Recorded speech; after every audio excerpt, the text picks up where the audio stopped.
Hi, James Bovell from the Bovell team over at REMAX, 60-second series. This one is about open houses. Anyway, I am currently doing an open house today and I have a couple of minutes as someone just left, and so before the next person turns up, I thought I would go over them.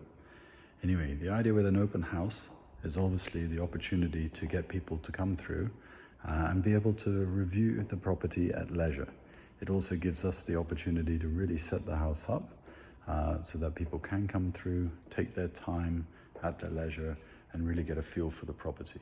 And the idea is that more people get into the house within a window of time. This way there are more people familiar with the property and also with the surroundings, and also gives us an opportunity to meet more people who are interested in this sort of market, the price of the home or the area that they're in, and that way also follow up and hopefully match the right person to the right property.